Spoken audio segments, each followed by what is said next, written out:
ఆయనకి అసలు ఎడ్యుకేషనే లేదు, 10th ఫెయిల్ అయి ఉంటాడు, ఏదో డూప్లికేట్ సర్టిఫికేట్లు పెట్టి ఏ సాఫ్ట్వేర్లోనే జాబ్ సంపాదించుకొని ఉంటాడు. ఆ జాబ్ తర్వాత ఏ హెచ్ఆర్ చెక్ చేసినప్పుడు ఆ సర్టిఫికేట్స్ ఆ జాబ్ తర్వాత పోతుంది.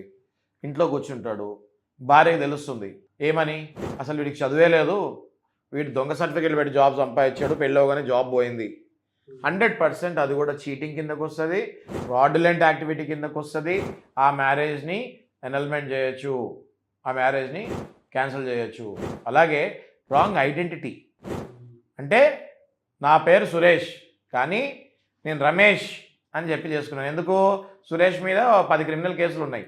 అర్థమైంది కదా మీకు?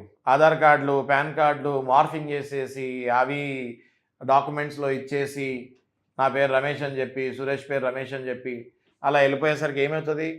ఆ తర్వాత క్రిమినల్ కేసులు ఎన్ని ఉన్నాయి, నాకు రాంగ్ ఐడెంటిటీ ఇచ్చారు, మాకు ఎంక్వైరీలు కూడా తెలియలేదు. ఇవాళ మ్యారేజెస్ ఎంక్వైరీ చాలా గట్టిగా చేసుకోవాలి కూడా, చేసుకున్నప్పుడు కూడా మాకు తెలియలేదు, ఈయన రాంగ్ ఐడెంటిటీ ఇచ్చారు అన్నప్పుడు ఖచ్చితంగా అది కూడా ఫ్రాడులెంట్ కిందకు వస్తుంది. ఆ మ్యారేజ్ని కూడా క్యాన్సిల్ చేయొచ్చు.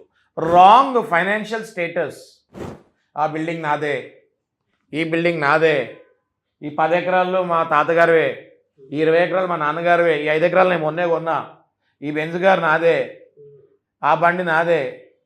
ఇవన్నీ ఏంటి? Wrong financial status. ఇవన్నీ చూపించి అమ్మాయిని, ఆ అమ్మాయి ఫ్యామిలీని మోసం చేసి పెళ్లి చేసుకునే కిరాతకులు చాలామంది ఉన్నారు ఇవాళ, రైట్? అది కూడా రాంగ్ ఫైనాన్షియల్ స్టేటస్ కిందకి వెళ్ళింది కాబట్టి ఫ్రాడులెంట్ యాక్టివిటీ కిందకు వస్తుంది. ఆ మ్యారేజ్ని కూడా రద్దు చేయొచ్చు. It can be also ఎనల్డ్.